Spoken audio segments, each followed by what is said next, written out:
The fluorescent lights of the downtown hospital cafeteria buzzed overhead like dying insects, casting a sickly yellow glow over everything they touched. I stood behind the serving counter, my hands raw from scrubbing industrial-sized pots, watching steam rise from vats of tasteless soup that nobody ever finished. The smell of overcooked vegetables and disinfectant had seeped so deeply into my skin that I couldn't remember what I used to smell like before this job consumed my life. 3 years. 3 years since Marcus walked out, leaving me with nothing but debt, and the kind of loneliness that settles into your bones like winter cold. I'd become invisible here, just another face in scrubs serving food to doctors who looked through me, nurses who barely nodded, patients who stared at their trays with the same hollow expression I saw in my mirror every morning. My reflection in the steel serving counter showed a ghost. 28, but the exhaustion made me look older. My dark hair pulled back so tight it gave me headaches. No makeup. Because what was the point? Nobody saw me anyway. I was background noise, elevator music, the flicker of a dying bulb that everyone ignored until it finally went dark. Earth to Emma.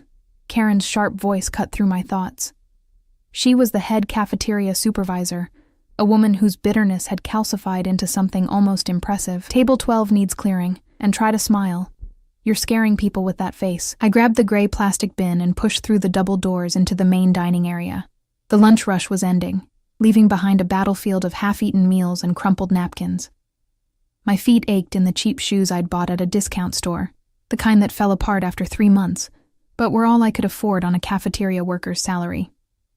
Table 12 sat in the corner, the VIP section we rarely used. Someone important must be here. Probably another hospital donor come to feel charitable while eating subsidized food. I approached with my eyes down, the way I'd learned to move through the world. Invisible. Insignificant. Safe. But the air around that table felt different. Heavier. Charged with something I couldn't name. I smelled it first. Expensive cologne that didn't belong in this place of antiseptic and decay. Cedar and something darker, like smoke and leather and money. Then I noticed the shoes, Italian leather, polished to a mirror shine. The kind that cost more than my monthly rent. My gaze traveled up slowly, taking in the charcoal suit that fit like it had been tailored specifically for the body underneath. The crisp white shirt open at the collar, revealing a throat I had no business noticing. When I finally looked at his face, my hands went numb. He was young, early 30s maybe, with the kind of beauty that felt dangerous. Sharp jaw dusted with deliberate stubble, full lips that looked cruel and inviting simultaneously, dark hair swept back to reveal a face that could have been carved from marble by someone who understood both angels and demons. But it was his eyes that stopped my breath. Hazel, but not soft. Predatory, intelligent. The kind of eyes that saw everything and forgot nothing. He was looking at his phone, one hand wrapped around an untouched cup of coffee. Behind him, near the emergency exit, stood a man built like a wall, shaved head, dark suit, hands clasped in front of him in a posture I recognized from movies. Security. Serious security. I shouldn't have stared. I knew better. But something about him pulled at something deep in my chest, some long dormant part of me that remembered what it felt like to be seen, to be desired, to matter. "Are you finished with your tray, sir?" My voice came out smaller than intended, scratchy from disuse. Those eyes lifted from his phone and found mine. The impact was physical, like touching a live wire. His gaze moved over my face slowly, cataloging, assessing. I watched his expression shift from annoyance at being interrupted to something else, something that made the air between us crackle. "Yes." His voice was deep, textured like expensive whiskey, with an accent I couldn't place. Not American, but close. Refined. "Though the coffee is terrible, I'm sorry. I didn't make it." Why was I apologizing? Why couldn't I look away? The corner of his mouth lifted, not quite a smile, more like acknowledgement of a private joke. "No, I don't imagine you did." His phone buzzed. He glanced at it, and his whole demeanor changed. The casual interest vanished, replaced by something cold and sharp. He stood in one fluid movement, buttoning his jacket, The man by the exit straightened, alert. I reached for his tray at the same moment he turned. My elbow caught his coffee cup. Time slowed as I watched it arc through the air. The terrible cafeteria coffee suspended in a perfect brown wave before gravity remembered its job. It hit his suit jacket, his pristine, probably cost more than my car suit jacket. Oh my God, I'm so sorry. I grabbed napkins with shaking hands, reaching toward him before my brain caught up to what I was doing. I didn't mean to. I'll pay for the cleaning, His hand caught my wrist, not hard, but firm enough to stop me mid-panic. His skin was warm, his grip careful but absolute. I froze, looking up into those hazel eyes that had gone completely unreadable. Don't. One word. Quiet. But it carried weight that made my spine straighten.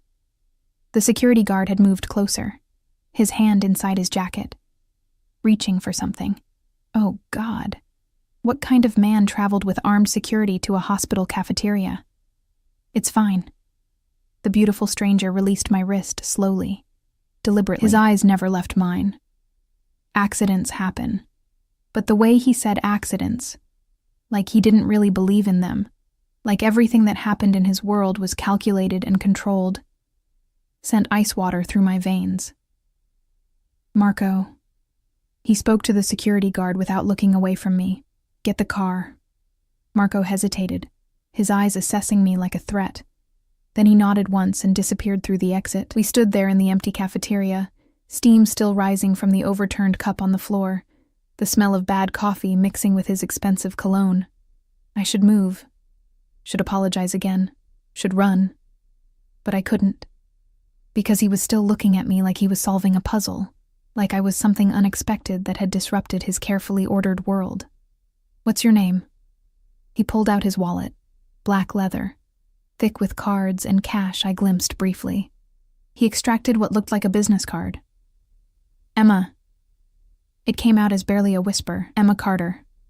He wrote something on the back of the card with a pen that probably cost more than my weekly paycheck. His handwriting was precise, controlled. When he handed it to me, his fingers brushed mine deliberately. My dry cleaner. Send me the bill for the suit. He paused, his eyes dropping to my lips before returning to hold my gaze, or better yet, deliver it personally. Then he was gone, moving through the exit with the kind of confidence that came from never having to look back, never having to wonder if people would follow. The door swung shut behind him, and I was alone with the spilled coffee spreading across the linoleum like a stain that wouldn't wash out. I looked at the card in my trembling hand. Heavy stock, expensive. No name, just a phone number written in that precise handwriting, and an address in the city's most exclusive district. Emma. What the hell happened here? Karen's screech shattered the silence. You spilled coffee on a customer? Do you have any idea? But I wasn't listening. I was staring at that card, at that address, at the ghost of warmth where his fingers had touched mine. I should throw it away. Should forget this ever happened. Should go back to being invisible, to my safe, small, lonely life, where dangerous men with beautiful faces and armed security didn't look at me like I was something worth noticing. The card felt like fire in my palm. I should throw it away. I tucked it into my pocket instead. The rest of my shift passed in a blur. My hands moved automatically, clearing tables, wiping down surfaces, refilling salt shakers, but my mind was somewhere else entirely. In a charcoal suit. In hazel eyes that had seen through me like I was made of glass. You're distracted. Karen appeared beside me as I was mopping the floor for the third time.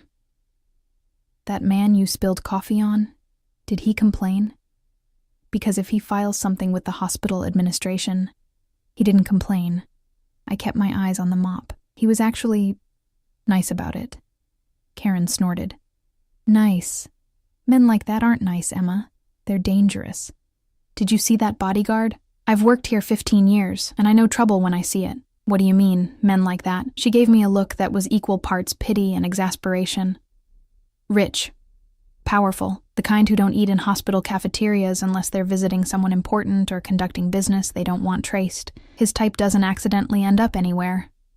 Her words settled into my stomach like stones. Of course. Of course, someone like him wouldn't actually be interested in someone like me. The card was probably just his way of ensuring I didn't sue or cause a scene. Rich people did that. Threw money at problems until they disappeared. I was a problem to be managed, not a person to be seen. The thought should have been depressing. Instead, it felt familiar. Safe. This I knew how to be. I took the bus home as the sun set, painting the city in shades of amber and shadow. My apartment was in the old district, the kind of building where the elevator only worked half the time, and the neighbors' arguments bled through walls thin as paper. I climbed 4 flights of stairs, my legs burning, my mind still replaying that moment when his hand had caught my wrist. Inside my studio, I dropped my bag and stood in the center of the single room that contained my entire life, a futon that served as both bed and couch, a kitchenette with a hot plate and a mini fridge that hummed too loudly, a window that looked out onto a brick wall. This was what 3 years of rebuilding looked like after Marcus had demolished everything. Marcus. God, I hadn't let myself think about him in months. We'd met in college. He was charming, ambitious, always talking about the business he was going to start, the life we were going to build.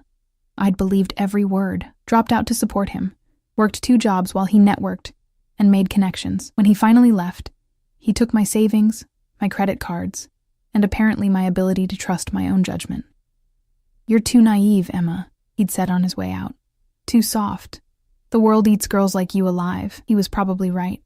I pulled the business card from my pocket, studying it in the dim light from my single lamp. The phone number stared back at me, each digit a question I was too afraid to answer. My phone buzzed. A text from my mother. "Dinner Sunday? Your sister is bringing her new boyfriend.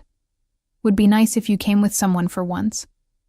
I deleted it without responding. Another text, this one from an unknown number. "Still working at that dead-end job? Saw you on Instagram. You look tired. M. Marcus." Somehow he'd gotten my new number. The text was classic him, a knife disguised as concern, designed to make me feel small. I blocked the number, but the damage was done. The familiar ache spread through my chest, that hollow feeling that I'd learned to carry like a second skeleton. So, still lonely, I could almost hear his laugh. My eyes went back to the card, to that address in the district where people like me didn't exist, except to serve people like him. I should throw it away. Whatever game this was, whatever moment of interest I'd sparked in those hazel eyes, it wasn't real. Men like that didn't see women like me. We were part of the scenery, temporary and forgettable, but my fingers wouldn't let go of the card. What if? 2 words I'd trained myself never to think. What if things could be different? What if I could be someone else, someone visible, someone who mattered? What if, just once, I took a risk that wasn't carefully calculated for maximum safety and minimum disappointment? I looked at my reflection in the darkened window. A ghost. Looking back at a ghost. Before I could talk myself out of it, I grabbed my laptop and searched the address. It brought up an exclusive dry cleaning service in the heart of the financial district. 5-star reviews. Serving the city's elite for over 30 years. Appointments required. My hands shook as I typed out an email, deleted it, typed it again. "Dear Sir Madam, I need to inquire about cleaning costs for a suit damaged at the Memorial Hospital cafeteria today." No. Too formal. Too cowardly. I pulled out my phone instead. Stared at that number until the digits blurred. Just a text. That was safe. Professional. "This is Emma from the hospital. I'd like to pay for the dry cleaning. Please send me the bill." I hit send before fear could stop me. 3 minutes passed. 5, 10. My phone buzzed. "I don't want your money, Emma." My heart stopped. Started again, faster. "Then what do you want?" The typing indicator appeared, disappeared, appeared again. "Deliver the bill personally. Tomorrow. 8 p.m. The address on the card. I stared at the message, my pulse pounding in my throat. This was insane. I didn't know this man. Didn't know anything about him except that he wore expensive suits, traveled with armed security, and looked at me like he could see every secret I'd ever tried to bury. "I work until 7. Then 8:30. Don't be late. Not a request. A command. I should say no, should block this number too. should choose safety over the terrifying possibility that maybe, just maybe, someone had finally seen me. Okay. One word. One terrible, irrevocable decision. His response came immediately. Good girl. 2 words that shouldn't have sent heat flooding through me, that shouldn't have made me feel more alive than I had in 3 years of careful, invisible existence. I set the phone down with shaking hands and looked at my reflection again. The ghost was smiling. I didn't sleep that night. Every time I closed my eyes, I saw his face, the sharp angles, the predatory intelligence behind those hazel eyes, the way his hand had wrapped around my wrist with such casual certainty. Like he already owned me, like he'd known I would say yes before I'd even made the decision myself. At 5 a.m., I gave up on sleep entirely and stood under the shower until the water ran cold. The ancient pipes groaned and shuddered, a sound as familiar as my own heartbeat. I watched the water circle the drain and tried to convince myself I could still back out. Send a text. Make an excuse. Return to the safety of invisibility.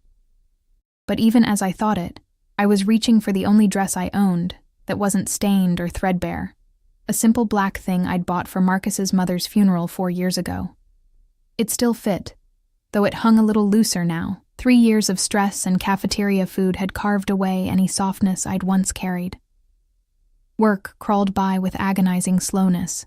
Every time the cafeteria doors swung open, my heart jumped, expecting to see him. Ridiculous. Men like that didn't return to places like this. They moved through the world once, leaving impact craters, and never looked back.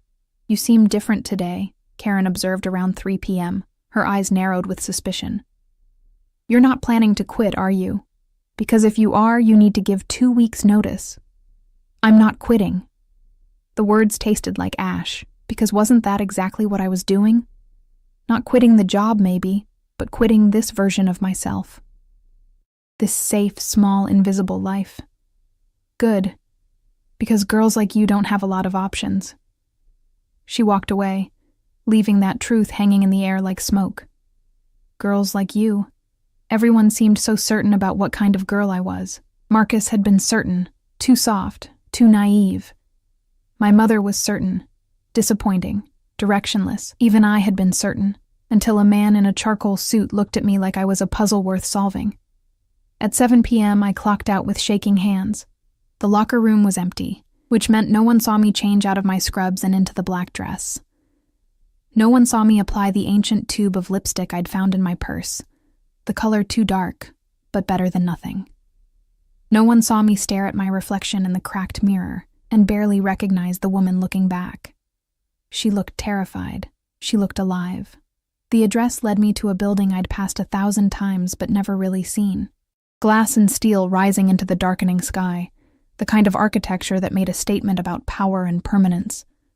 The lobby was all marble and soft lighting, with a security desk manned by someone who looked like Marco's twin. Same build, same cold assessment in his eyes. I'm here to see... I realized I didn't have a name, just a phone number and an address and the ghost of a touch on my wrist. I have an appointment. Emma Carter. The security guard didn't even check a list. He just nodded once and gestured to the elevators. Penthouse. You're expected. Expected. The word sent electricity down my spine. The elevator was lined with mirrors, multiplying my reflection into infinity. An infinite number of Emmas, all wearing the same cheap dress, all clutching the same worn purse, all trying to convince themselves this was a good idea. The numbers climbed. 10, 20, 30. My ears popped. The city fell away below me until I was floating in a column of glass and steel, suspended between earth and sky. The doors opened directly into a penthouse that stole my breath, floor-to-ceiling windows wrapped around the space, offering a view of the city that made it look like a galaxy of light spreading to the horizon. The furniture was minimal, but clearly expensive. Leather and dark wood and clean lines. Modern art on the walls that I didn't understand, but knew cost more than I'd earn in a lifetime. The air smelled like him, that cedar and smoke cologne that had haunted me since yesterday. Ms. Carter. Marco appeared from a hallway, his expression unreadable. Mr. Salvatore is finishing a call. Please sit. Salvatore. Finally, a name to put to the face that had invaded my dreams. I perched on the edge of a leather sofa that probably cost more than my car, back when I'd had a car. My hands twisted in my lap, and I forced them still, forced myself to breathe. This was fine. Professional. I was just here to discuss dry cleaning costs, and then I'd leave and... Emma. His voice came from behind me, and I stood too quickly, nearly stumbling. He was there suddenly, closer than expected, wearing dark slacks and a white shirt with the sleeves rolled to his elbows. Casual. Devastating. Those hazel eyes tracked over me slowly, taking in the cheap dress, the too dark lipstick, the way I couldn't quite meet his gaze. You came. He sounded almost surprised, almost pleased. You told me to. The words came out sharper than intended, defensive. His mouth curved, that not-quite smile that made my stomach flip. I did. But I wasn't certain you'd listen. I don't usually. Why was I telling him this? Listen, I mean, to men who give me commands. No? He moved past me to a bar cart near the windows, his movements fluid and controlled. Then why did you listen to me? Because you looked at me like I was visible. Like I mattered. Like I was more than the sum of my mistakes and failures. I wanted to pay for the suit, I said instead. He poured 2 glasses of something amber, handed me one. Our fingers brushed again. Deliberate, I was certain now. Everything about him was deliberate. The suit cost $12,000, he said, watching me over the rim of his glass. Can you afford that, Emma?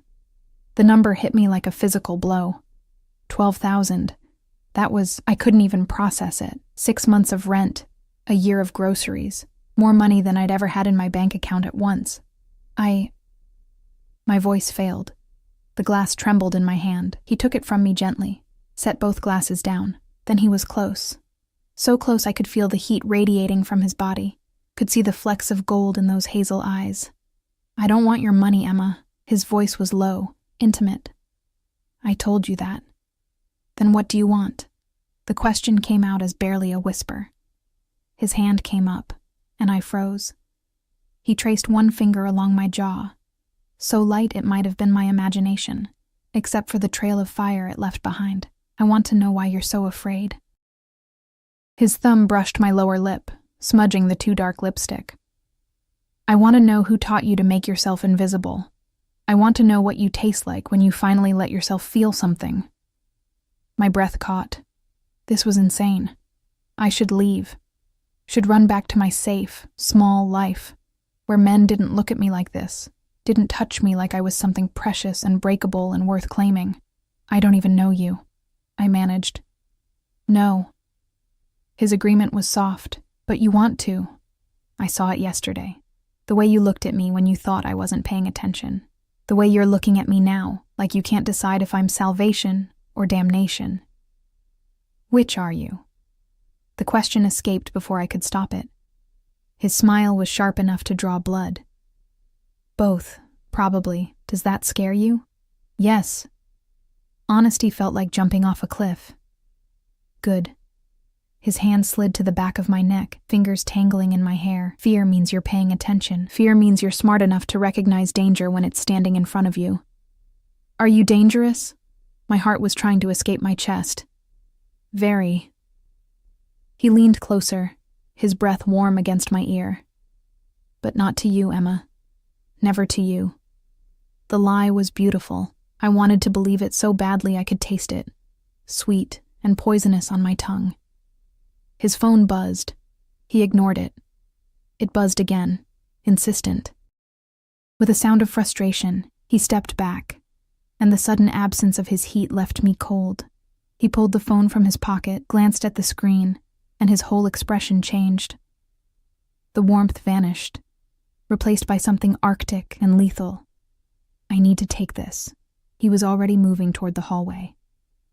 Marco will get you anything you need. Don't leave. Then he was gone, and I was alone in a penthouse that cost more than every place I'd ever lived combined, with a bodyguard watching me like I might steal the silverware. I walked to the windows on shaking legs. The city sprawled below, beautiful and indifferent. Somewhere down there was my studio apartment, my bus route, my invisible life. It looked very small from up here, I looked very small. He doesn't usually bring women here. Marco's voice startled me. He'd moved silently to stand near the bar, his expression still unreadable. This is his private space. Most business happens elsewhere. I didn't know how to finish that sentence. Not business, not a woman, not supposed to be here. I know. Something almost like sympathy crossed his face. That's what concerns me. Before I could ask what he meant, raised voices echoed from down the hallway. I couldn't make out words, but the tone was clear. Anger, barely controlled. Then a crash, like something expensive being thrown against a wall. Marco didn't even flinch. Excuse me.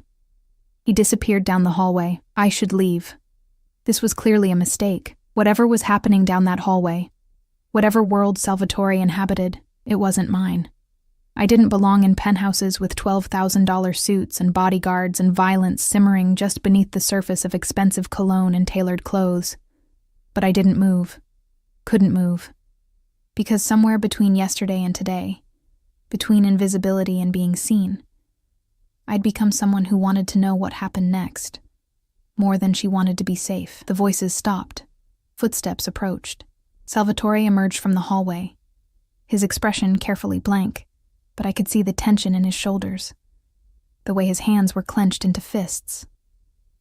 Behind him, Marco hovered like a dark shadow. I apologize. His voice was too controlled, each word measured. Something came up. Business. It's fine. It wasn't fine. Nothing about this was fine. I should go anyway. This was... Stay. Not a command this time. A request. Almost a plea. Please, just give me a moment. He moved to the bar, poured himself a drink, and downed it in one swallow.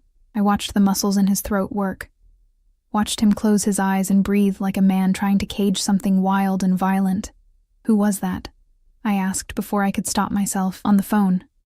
His eyes opened, found mine. Someone from my past. Someone who should know better than to make demands. What kind of demands? He set the glass down carefully, too carefully. The kind that get people hurt. The words hung between us, heavy with implication. This was my chance, my moment to thank him for the drink, excuse myself, and return to my safe, lonely life. Be smart. Be invisible. Be safe. Instead, I walked toward him. His eyes tracked every step, dark and hungry and dangerous. When I was close enough to feel his heat again, close enough to smell the whiskey on his breath mixed with that cedar cologne, I stopped. I should be afraid of you, I said. Yes. His agreement was immediate, but I'm not. The lie tasted strange on my tongue. Or maybe I am, but not the way you think. How then? His hand came up, cupped my face with a gentleness that contradicted everything I'd just witnessed. I'm afraid you'll make me want things. My voice broke. Things I can't have. Things that will destroy me when they're taken away. Understanding flickered in his eyes. Someone hurt you. Someone taught me not to hope. The confession fell from my lips like a stone into still water, creating ripples I couldn't control. Taught me that wanting more than I deserve only leads to pain. And what do you think you deserve, Emma? His thumb traced my cheekbone, so gentle it made my chest ache. Nothing. The word was barely audible. I deserve nothing. Something fierce and protective flashed across his face. Who told you that? Everyone. I tried to step back, but his hand tightened, holding me in place. My ex. My family. The world. They're probably right. They're wrong. His voice was steel wrapped in silk. And I'm going to prove it to you. Before I could ask how, his mouth was on mine. The kiss was nothing like I expected. Not gentle, not careful. It was claiming, possessive, a brand that seared through every defense I'd built over 3 years of making myself small. His hand fisted in my hair, angling my head exactly where he wanted it. His other arm wrapping around my waist to pull me flush against him. I should push him away. Should maintain some distance, some control. Instead, I kissed him back like a drowning woman finding air. He tasted like whiskey and danger, and the promise of things I'd convinced myself I didn't need. His body was hard against mine, all controlled strength and barely leashed power. When he finally pulled back, We were both breathing hard, and I was clinging to his shirt like it was the only thing keeping me upright. Emma. My name on his lips sounded like a prayer, like a threat, like the beginning of something that would either save me or destroy me. And I wasn't sure there was a difference anymore. I don't understand this, I whispered against his mouth, any of this. Why me?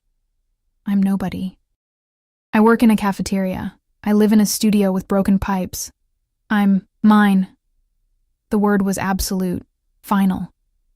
From the moment you looked at me with those eyes that see too much and expect too little, you're mine, Emma Carter, and I protect what's mine. I woke up in a bed that wasn't mine. For a disorienting moment, panic clawed at my throat. The sheets were too soft, Egyptian cotton that whispered against my skin like water. The mattress cradled my body instead of fighting it. Sunlight streamed through floor-to-ceiling windows, painting everything in shades of gold I'd forgotten existed. Then memory crashed back, the kiss. His hands on me. The way he'd pulled back just when I thought I might dissolve completely. His eyes dark with something that looked like restraint.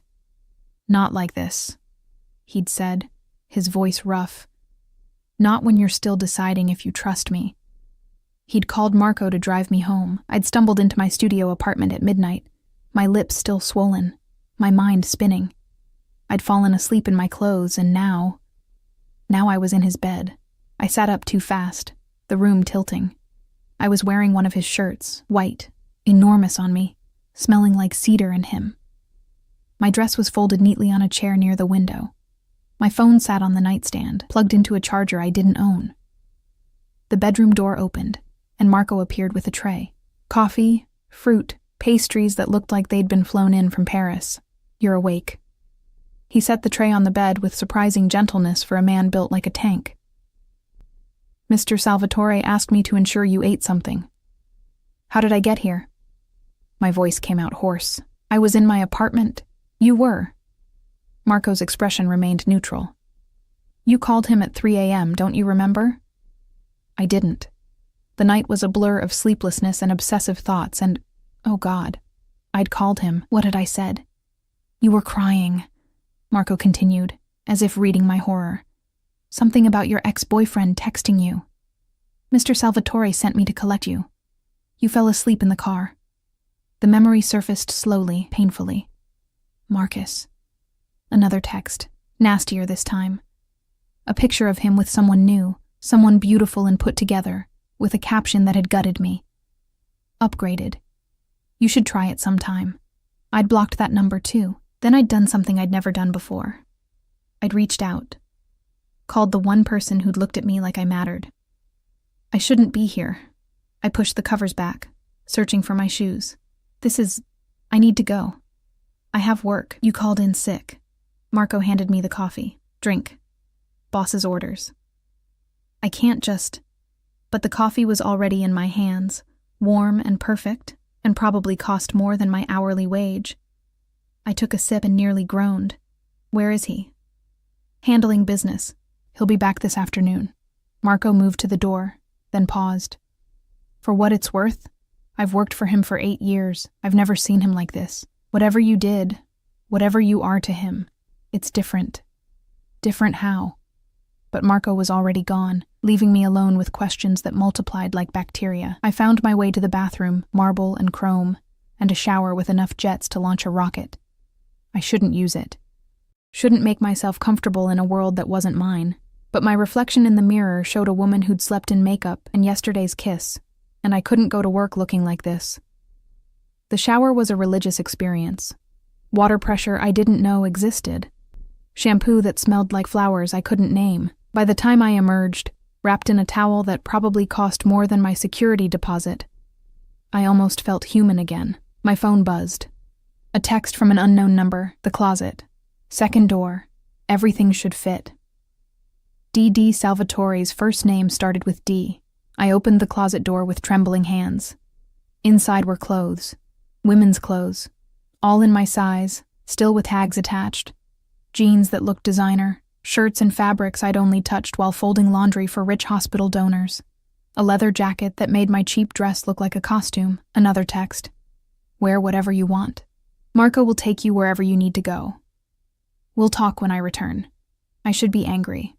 This was controlling, presumptuous.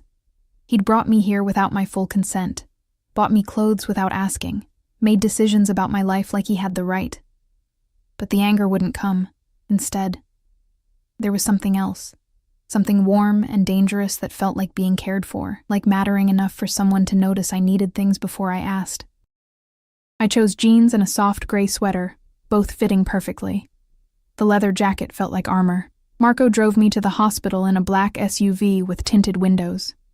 People stared as I got out, and I realized how I must look, emerging from a vehicle that screamed money, wearing clothes that whispered wealth. Karen's eyes nearly fell out of her skull when I walked into the cafeteria. "What the hell happened to you?" She circled me like a predator. "You call in sick, then show up looking like, where did you get those clothes?" "A friend lent them to me." The lie felt thin. "What friend?" "You don't have friends." Her eyes narrowed. "This is about that man, isn't it? The one with the bodyguard." "Emma, what did you do?" "Nothing. Everything." "I need to get to work." But she grabbed my arm, her grip surprisingly strong. "Listen to me. Men like that don't date girls like us. They use us. They take what they want and throw us away when something shinier comes along. I've seen it 100 times. You don't know him. Neither do you." Her voice rose, drawing looks from the early lunch crowd. "Wake up, Emma. Whatever fantasy you're living, it's going to end badly. It always does." I pulled my arm free and walked away, but her words burrowed under my skin like splinters. The shift dragged. Every time I caught my reflection in the steel counters, I saw someone wearing a costume. Someone playing dress-up in a life that wasn't hers. By 3 p.m., the clothes felt like they were suffocating me. My phone buzzed. "How's work?" His text felt like a lifeline and a trap simultaneously. "Fine. When can we talk?" "Leaving a meeting now. Come to the penthouse when you're done, please." That please undid something in my chest. "Okay." Marco was waiting outside the hospital at 7 p.m. sharp, like he'd been monitoring my shift schedule. The ride to the penthouse was silent, but I felt his eyes on me in the rearview mirror. "He's not what you think," Marco said finally, as we pulled up to the building. "People see the money, the power, the danger. They don't see the rest." "What's the rest?" "A man who takes care of his people. Who has a code, even if it's not one the law would recognize. Who doesn't give his trust easily, but once he does..." Marco met my eyes in the mirror. He'd burn the world down to protect what's his. The elevator ride felt longer this time, my heart climbing into my throat. The doors opened to the penthouse, and he was there, standing by the windows with his back to me, phone pressed to his ear. "I don't care what he wants." Salvatore's voice was ice. "Tell him if he contacts her again, I'll personally ensure he regrets it. Are we clear?" A pause. "Good." He turned as he ended the call, and the cold fury in his eyes melted when he saw me. In 3 strides he was there, pulling me against him like he'd been holding his breath until this moment. "Emma." My name was a sigh against my hair. "I'm sorry about last night. Bringing you here without..." "Who were you talking about?" I pulled back enough to see his face. "Who contacted who?" His jaw tightened. "Your ex-boyfriend, Marcus." The world tilted. What did you do?" "I had him looked into after you called me last night." His hands framed my face, forcing me to meet his eyes. "He's been harassing you for months. Different numbers, different accounts. The texts, the emails. I made it clear that stops now." "You had no right?" "I had every right." His voice was steel. "You're mine to protect. That means anyone who hurts you answers to me. I'm not yours." The words burst out, too loud, too desperate. "I don't even know you. I don't know your full name, what you do, why you have bodyguards, why you..." "Dante," he cut me off. "Dante Salvatore. And you want to know what I do? I run the most powerful organization in this city. Import, export, real estate, investments, some of it legal. Most of it in the gray areas the law pretends don't exist. I employ 300 people. I have enemies who would kill me in my sleep if they could. And I have Marco and 6 others like him, because people have tried. The truth hung between us like a blade. You're a criminal. My voice was hollow. I'm a businessman who operates outside conventional rules.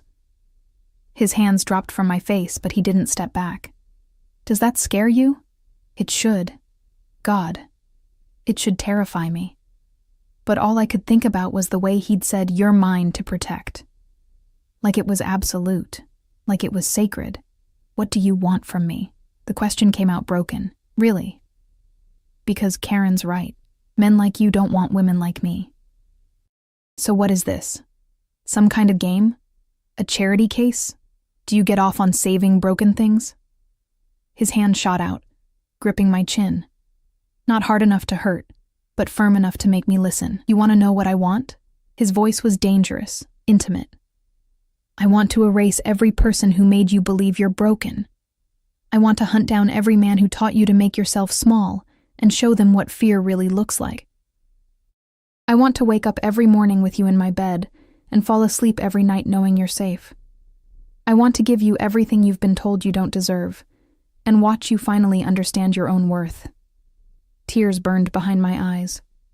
Why? Because 2 days ago, a woman spilled coffee on me and looked at me like she could see straight through the armor. Because when I touched her wrist, she didn't flinch or flirt. She just held still like she was waiting to see if I'd be gentle or cruel. Because I haven't been able to stop thinking about her since. You don't know me, I whispered. Then let me.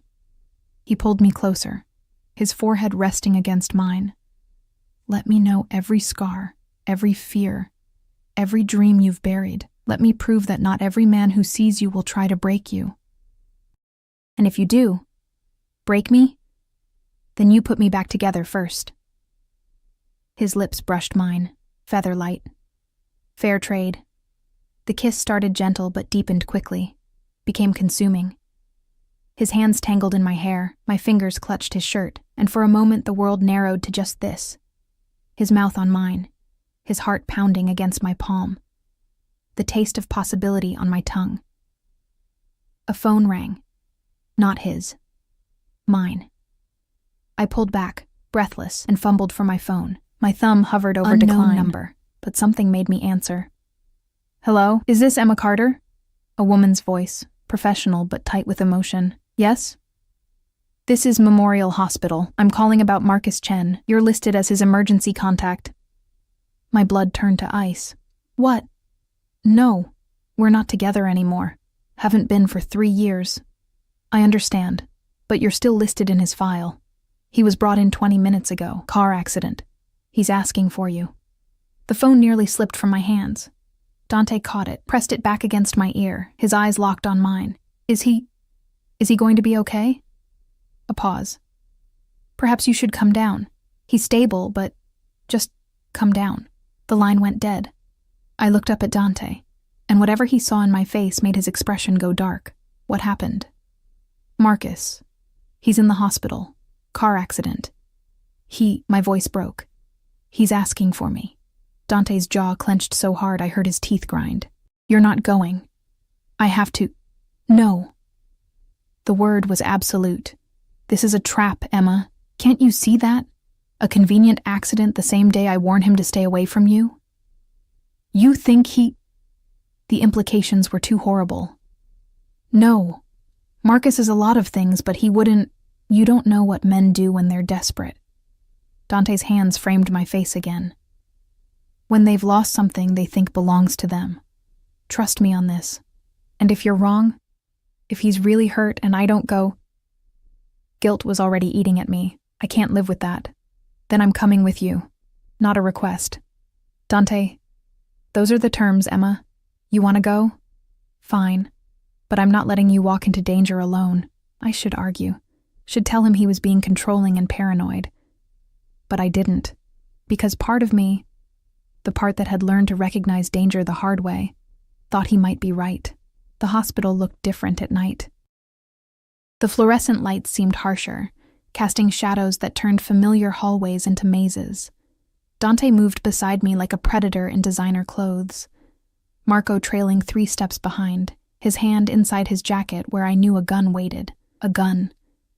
in the hospital where I worked, where I'd served soup and cleared tables and made myself invisible for 3 years. Nothing felt real anymore. Room 347, the nurse at the desk said, barely looking up. Then she did a double take, recognition sparking in her eyes as she saw me. Emma? What are you doing here? I thought you worked days, visiting someone. I kept walking before she could ask more questions, before the gossip could start spreading through the staff like wildfire. Dante's hand settled on the small of my back, possessive and grounding. You don't have to do this. Yes, I do. Even as I said it, I wasn't sure why. Marcus had destroyed me, left me with nothing but debt and the kind of scars that didn't show on skin. I owed him nothing, but the girl I'd been 3 years ago, the one who'd loved him, who'd believed his promises, she needed closure. She needed to see for herself that he was okay, that she hadn't become the kind of person who ignored someone in need, even someone who'd hurt her. Room 347's door was partially open. I could hear voices inside, Marcus, and someone else. A woman. I pushed the door wider. Marcus lay in the hospital bed, his arm in a sling, a bandage across his forehead. He looked the same, handsome in that calculated way, dark hair perfectly styled even in a hospital gown. That smile that had once made me feel chosen, now making my stomach turn. But it was the woman sitting beside his bed that made me freeze. She was beautiful, model beautiful, the kind of polished perfection I'd never achieve if I had 1,000 years and unlimited money. Her hand rested on Marcus's uninjured arm, proprietary and comfortable. Emma. Marcus's smile widened when he saw me. You came. I wasn't sure you would. They said you were hurt, that you asked for me. I stayed in the doorway, Dante a solid presence beside me. What happened? Car accident. Some drunk driver ran a red light. He gestured vaguely at his injuries. Could have been worse. But lying here, thinking I might die. His eyes found mine, and I saw the calculation in them. I realized I never apologized for how things ended between us, for the things I took. Took? The woman beside him stiffened. Marcus, what is he talking about? Nothing, baby. This is just Emma. I told you about her. His tone was dismissive, like I was a footnote in his story. We dated in college. It didn't work out. Didn't work out. 3 years, condensed into 4 words that erased everything. My dropped classes, my maxed credit cards, the nights I'd worked double shifts while he networked, the savings account he'd drained the day he left. That's an interesting way to describe theft. Dante's voice cut through the room like a blade. He stepped forward, and I saw Marcus notice him for the first time. Saw the calculation turn to uncertainty, then to fear. I'm sorry. Who are you? Someone who doesn't appreciate liars. Dante's smile was sharp enough to cut. You weren't in a car accident, Marcus. You staged this. Called Emma yourself, pretending to be the hospital. Thought she'd come running, didn't you? Thought she was still the naive girl you could manipulate. Marcus's face went pale. I don't know what you're talking about. Room 347 is in the orthopedic wing. You have superficial injuries, no broken bones, no concussion serious enough to warrant admission. Dante pulled out his phone, showed Marcus something on the screen. But you checked yourself in 2 hours ago, complained of arm pain and dizziness. Conveniently, right after I had someone deliver a message about leaving Emma alone. The woman stood up, her designer bag clutched to her chest. Marcus? What is he talking about? Nothing. He's crazy. The nurse who checked you in? Dante continued, relentless. She's worked here 15 years. Very thorough with records. Including the part where you specifically requested they call Emma Carter as your emergency contact, even though you had to forge the paperwork to make that happen. My stomach dropped. You lied. There was no accident. You just... The betrayal shouldn't hurt anymore, but it did. Why? Because I saw the texts. Marcus's facade cracked, showing the desperation underneath. You blocked me, but I saw them. Saw you with him. He glared at Dante. You think you can just replace me? Just upgrade like I'm nothing? You are nothing. The words came out of me cold and clear. You were nothing 3 years ago when you stole from me. You're nothing now. And the only reason I'm here is because I was stupid enough to believe you might actually need help. Emma, wait. He tried to sit up, winced. I know I made mistakes, but we had something real. We had nothing. You used me.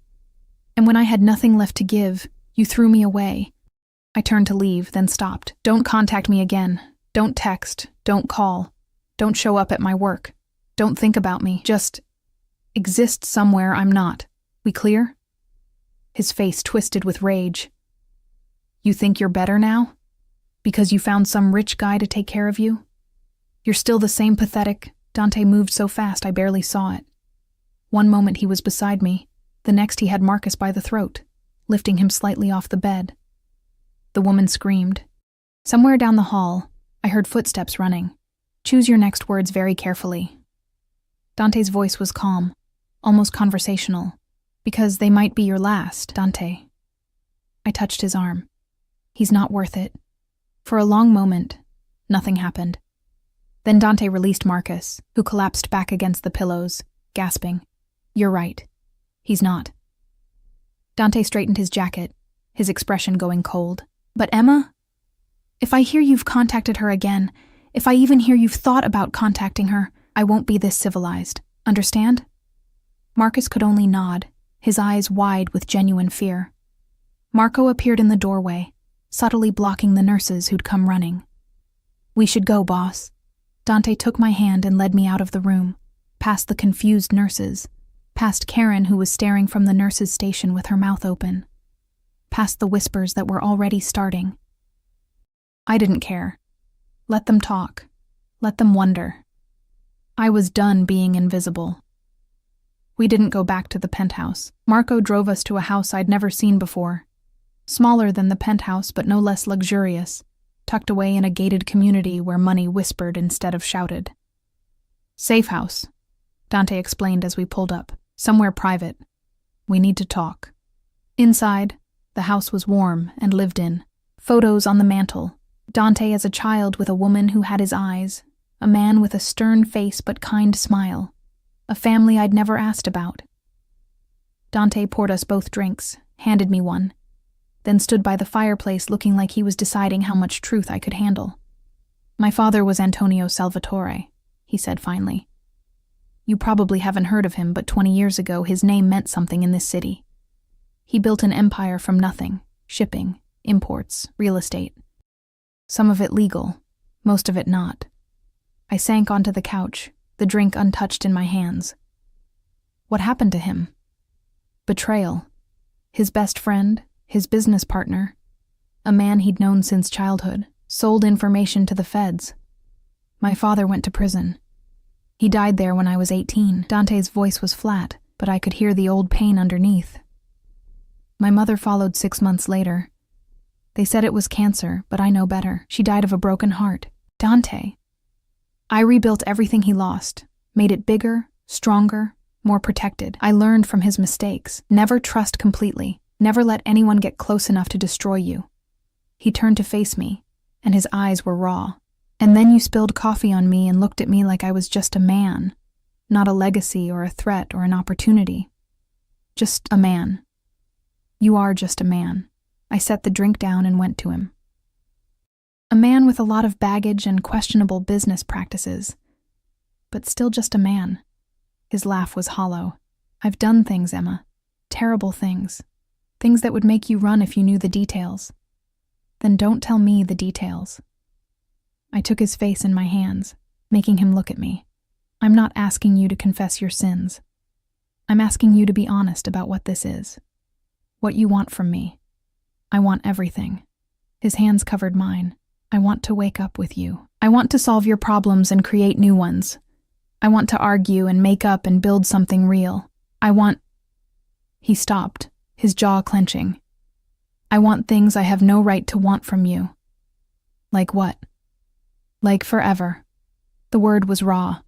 Like a life where you don't have to work in a cafeteria unless you want to. Where you can go back to school, pursue dreams you gave up. Where you're safe and protected and cherished. Where no one ever makes you feel invisible again. My heart was trying to break out of my chest. That's a lot for someone you met 2 days ago. I know.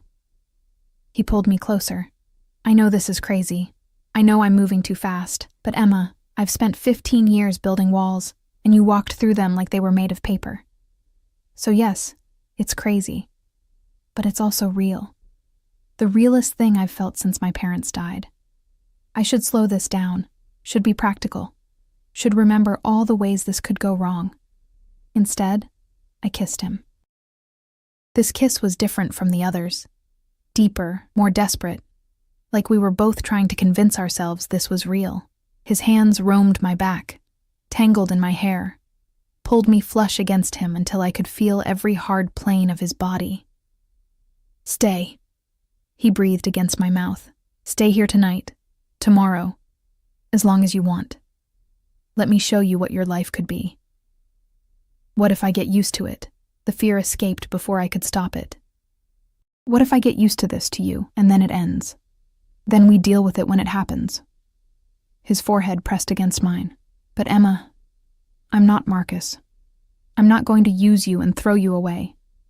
When I say you're mine, I mean it.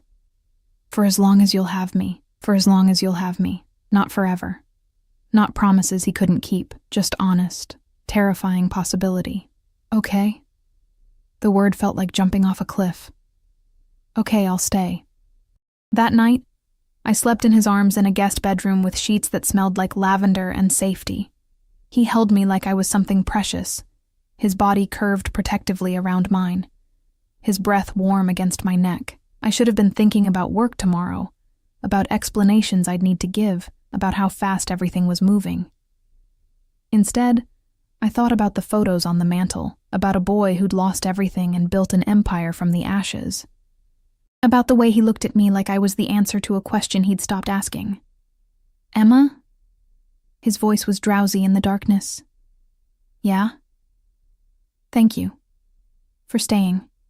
For not running when you learned the truth. The truth is relative. I laced my fingers through his. All I know is you make me feel visible.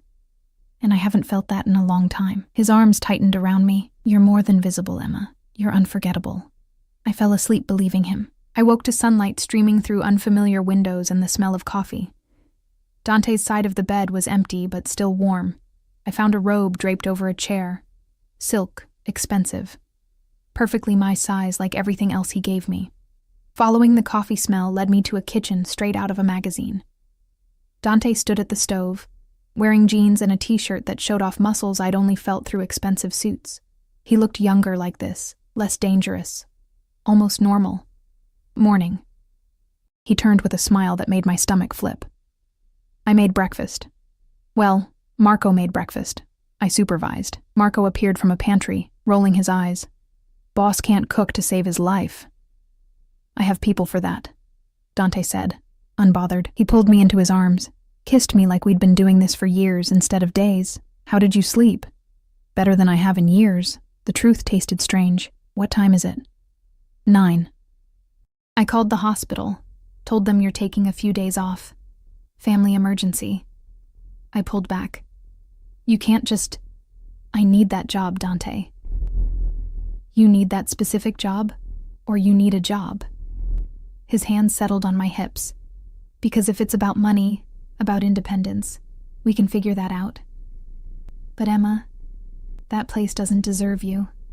The way they treat you, the way that supervisor talks to you. How do you know how Karen talks to me? He had the grace to look slightly guilty. I may have had someone look into your workplace situation after I saw how exhausted you were that first day. I didn't know whether to be angry or touched. You can't just investigate my life without permission. I can't protect you without information. His expression went serious. And yes, I know that sounds controlling. I know I'm overstepping.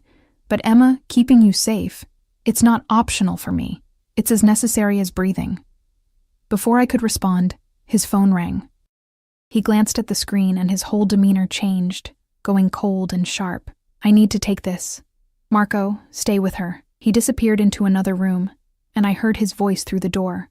Low, dangerous, speaking in rapid Italian that sent chills down my spine. Marco busied himself with breakfast plates, but I saw the tension in his shoulders. What's wrong? I asked. He hesitated. Someone's been asking questions about you, about your connection to the boss.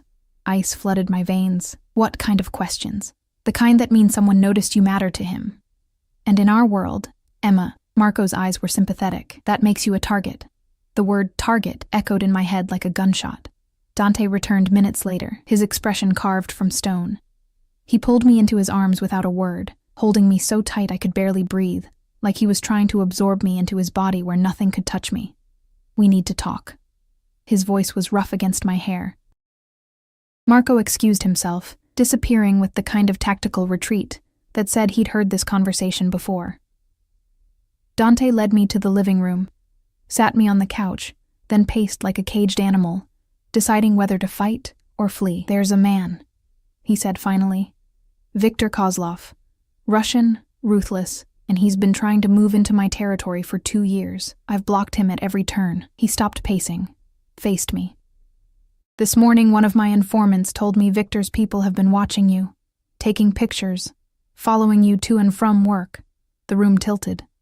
"For how long?" "Since the day after we met." His hands clenched into fists. "He knows you matter to me, and in my world, that makes you leverage. A weakness he can exploit." I stood on shaking legs. So this was a mistake. Us. I should go back to my life. Disappear again. No. The word was absolute. He crossed to me in 2 strides, his hands framing my face. "You're not disappearing. You're not going back to that apartment where you're vulnerable, where I can't protect you properly. You're staying here, or at the penthouse, or wherever I can keep you safe." "That's not a life, Dante. That's a prison with expensive furniture. It's temporary." But his eyes told a different story. "Just until I handle Viktor." Handle? The implications made my stomach turn. "What does that mean?" He didn't answer, which was answer enough. I pulled away from him, my mind racing. This was insane. I'd known him 3 days, and already I was being followed by Russian mobsters, sleeping in safe houses, having my life rearranged by a man whose solution to problems probably involved violence I didn't want to imagine. "I need air." I headed for the door. "Emma. I need to think." The words came out too loud. "I need 5 minutes where someone isn't making decisions for me, where I'm not choosing between being invisible or being a target. 5 minutes, Dante. Please." He let me go, but I felt his eyes on me as I stepped into the backyard. The garden was beautiful, manicured hedges, flowering plants I couldn't name, a fountain that whispered instead of shouted. I sank onto a stone bench and tried to remember how to breathe. My phone buzzed. A text from my mother. "Sunday dinner. Your sister's engaged. Try to be happy for her." Another from an unknown number. "Pretty flowers. Shame if something happened to them." The phone slipped from my nerveless fingers. Dante was there instantly, appearing from nowhere with Marco at his heels. He picked up my phone, read the message, and something terrifying crossed his face. "Marco, get the team. Now." His voice was eerily calm. "And find out how they got this number." "Dante, what?" "They're here. Watching. Close enough to see you in the garden." He pulled me toward the house, his body between me and the perimeter. "Inside. Now." The next hour was chaos. Men I'd never seen before materialized in the house, all wearing dark suits and carrying weapons they didn't bother hiding. Dante was on the phone constantly, barking orders in English and Italian, his expression growing darker with each call. I sat on the couch, wrapped in a blanket someone had given me, watching my safe, invisible life crumble into something unrecognizable.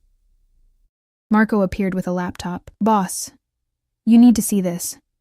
Dante looked at the screen, and I watched all color drain from his face. He closed the laptop carefully, too carefully. Then he turned to me with eyes that held something I'd never seen before, fear. "Emma, I need you to listen very carefully." He knelt in front of me, his hands covering mine. "Viktor doesn't just want to use you as leverage. He wants..." His voice broke. "He wants revenge. For something my father did to his father 20 years ago. And he thinks taking you, hurting you, will hurt me the way his father was hurt." "What did your father do?" The question came out whispered. "He killed Viktor's father, in self-defense, but Victor doesn't see it that way. He's been waiting for the right moment, the right weakness. Dante's grip tightened, and I gave it to him. By caring about you, by making you visible. The irony wasn't lost on me. I'd spent 3 years being invisible to protect myself from pain. 3 days of being seen, and I was in more danger than I'd ever imagined. So what happens now? Now I end this. He stood, his expression going cold and hard. Marco, triple security here. No one in or out without my explicit approval. And get Emma everything she needs. Clothes, toiletries, anything. She's not leaving this house until Victor is handled. How long will that take? My voice sounded small. As long as it takes. He kissed my forehead, and it felt like goodbye. I'm sorry, Emma. I'm so sorry I dragged you into this. You didn't drag me. I walked in with my eyes open. Your eyes weren't open enough. He headed for the door, Marco and the others falling in behind him like a dark tide. Stay inside. Stay safe. And Emma, he turned back, and the vulnerability in his eyes shattered something in my chest. If something happens to me, Marco will make sure you're protected. You'll be taken care of, financially, and don't. I stood, the blanket falling away. Don't talk like you're not coming back. I have to be realistic. No. I crossed to him, grabbed his shirt like I could anchor him to this moment. You don't get to make me feel visible. Make me want things. Make me believe in possibilities and then disappear. You don't get to be another person who leaves. Emma, promise me. Tears burned behind my eyes. Promise you'll come back. Promise this isn't... My voice broke. Promise.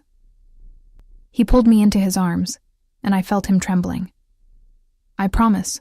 I swear on my parents' graves, I will come back to you. Then he was gone, and I was alone with Marco and 6 armed guards in a house that suddenly felt like exactly what I'd feared. A beautiful prison. 3 days passed, like 3 years. I wasn't allowed outside, wasn't allowed to call anyone except Dante. And those calls were brief, cryptic. I'm fine. It's almost over. Stay safe. Marco tried to keep me occupied. Brought me books, movies, even got someone to bring my things from my apartment. Though the thought of strangers going through my pathetic belongings made me want to crawl out of my skin. On the 4th day, my phone rang at 2 a.m. Dante's number. Hello? My heart was in my throat, heavy breathing. Then a voice I didn't recognize, thick with an accent I knew was Russian. Your Dante sends his regards. Says to tell you he loves you. He wanted that to be the last thing you heard before. The line went dead. I screamed. Marco burst into the room, gun drawn, and I couldn't speak, couldn't breathe, could only hand him the phone with shaking hands. He listened to something I couldn't hear, his face going pale. Then he made 3 calls in rapid succession, his Italian too fast for me to follow. What happened? I finally managed. Where is he? There was an ambush, at the meeting with Victor. But Emma... Marco's hand on my shoulder was surprisingly gentle. The boss is fine. He's the one who told me to call you on Victor's phone, to make sure you knew he was alive. I don't understand. It was a setup, but not the kind Victor expected. Marco's expression was grim. The boss didn't go to negotiate. He went to end this. And he did. End this how? But I knew. I could see it in Marco's eyes. Victor Kozlov is dead. His organization is scattered. The threat is over. I should have felt relief. Instead, all I felt was numb. Dante came back to me at dawn. He was covered in blood. Not his, Marco assured me quickly. His suit ruined, his eyes haunted. But alive. Whole. Here. I ran to him, and he caught me, holding me so tight I couldn't tell where he ended and I began. I'm sorry. His voice was wrecked. I'm so sorry, Emma. For all of it. For the danger.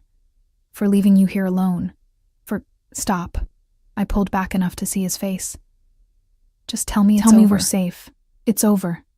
Victor is gone. His people scattered or absorbed into other organizations. There might be retaliation eventually, but for now... He cupped my face, his thumbs brushing away tears I hadn't realized were falling. For now, you're safe. We're safe. What happens now? Now? He laughed, hollow and exhausted. Now you decide if you can live with what I am, what I've done.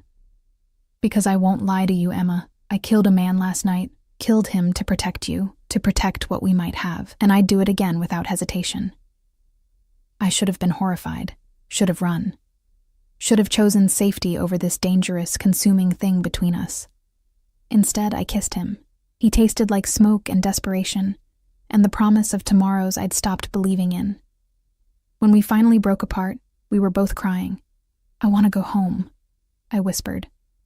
Pain flashed across his face. Of course. Marco can drive you. With you. I held his gaze. I want to go home with you, to the penthouse, or here, or wherever you are. Because somewhere along the way, you became home, Dante, and I'm tired of running from the only thing that's made me feel alive in years. You don't know what you're saying, the life I lead, the dangers. I know exactly what I'm saying. I took his blood-stained hands in mine. I'm saying yes. To the danger, to the complications, to the crazy, terrifying possibility that maybe broken things can fit together and make something whole. I'm saying yes to being seen, to being protected, to being yours. Emma. I'm saying yes to you, Dante Salvatore. All of you. The good, the bad, the parts that scare me. Because you're right. I deserve more than I've been accepting. And what I deserve is someone who looks at me like I hung the stars, someone who'd burn the world down to keep me safe, someone who makes me want to stop being invisible. He kissed me then, deep and claiming and full of promises we'd spend years figuring out how to keep. When we finally came up for air, the sun was rising through the windows, painting everything in shades of gold and possibility. Marry me. The words fell from his lips like they'd been waiting there all along. I laughed, the sound breaking free like a bird from a cage. We've known each other a week, 5 days, he corrected. And I've never been more certain of anything in my life. That's insane. Probably. His smile was soft, vulnerable, real, but I spent 15 years being careful, being strategic, building walls. And then you walked through them like they were made of paper. So yes, it's insane, but Emma Carter, I'm asking anyway. Marry me. Build a life with me. Let me spend every day proving you made the right choice. I should have said no. Should have asked for time, for space, for sense. Instead, I said, ask me again in a month, when we've had time to be normal, or whatever passes for normal in your world. A month. His grin was bright enough to rival the sunrise. I can work with that. 6 months later, I stood in Dante's penthouse wearing a simple white dress, Marco and 5 of Dante's most trusted men serving as witnesses.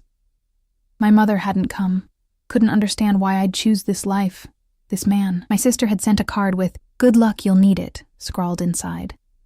But as Dante slid a ring onto my finger, platinum with a diamond that probably cost more than my childhood home, I realized I didn't need their understanding. I'd spent 3 years invisible, convinced I deserved nothing. And then a man in an expensive suit looked at me like I was visible, like I mattered, like I was worth protecting and cherishing and choosing every single day. I love you, Dante said, his voice steady despite the emotion in his eyes. I will protect you, cherish you, and remind you every day that you deserve everything. I love you too, I whispered back, even though you're bossy, overprotective, and have terrible taste in coffee. He laughed, and it was the most beautiful sound I'd ever heard. Marco coughed. Boss, you're supposed to kiss her now. So he did. And somewhere in that kiss, between the life I'd left behind and the life I was choosing, I finally understood what it meant to be seen. 2 years later, I stood in the cafeteria at Memorial Hospital, but this time I wasn't serving food. I was there to announce the Salvatore Foundation's new scholarship program. Full tuition for hospital staff who wanted to return to school. Karen stared at me from behind the counter, her expression unreadable. I'd offered her a position with the foundation 3 times. She'd refused 3 times, too proud or too stubborn to accept help from someone she'd once called foolish. But there were others who said yes. 23 people so far, pursuing degrees and dreams they'd thought were out of reach. You've changed, Karen said as I was leaving. Not an accusation, just an observation. I know. I smiled. I let someone see me. And it turns out being visible is terrifying and amazing and worth every risk. I left the hospital and climbed into the SUV where Dante waited, his hand immediately finding mine. "How did it go?" he asked. "Good. Really good." I leaned against him, breathing in that cedar cologne that still made my heart race. "Thank you for supporting this, for supporting me. Always." He kissed my temple. "Speaking of support, I got a call from the adoption agency. We have a meeting next week." My heart soared. We'd been trying for a year to adopt, wanting to give a child the kind of family neither of us had been lucky enough to keep. The kind of family built on choice and love rather than obligation. "Really?"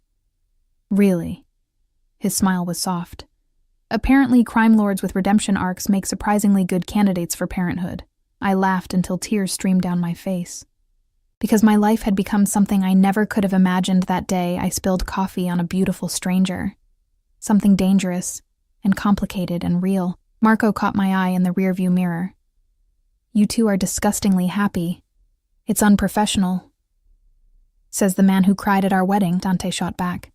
I had something in my eye. We drove home, to the penthouse that no longer felt like a cage, to the life I'd built with a man who'd taught me I deserved to be seen. And I realized something profound. 3 years ago, Marcus had laughed and asked if I was still lonely. If he could see me now, wrapped in Dante's arms, building a foundation that helped others, about to become a mother, surrounded by a found family that would die to protect me, I wondered what he'd say. Probably nothing worth hearing, because the truth was, I wasn't the same girl he'd left behind. That girl had been invisible, small, convinced she deserved nothing. This woman, the one Dante Salvatore loved enough to change his world for, she deserved everything, and she was finally learning to believe it.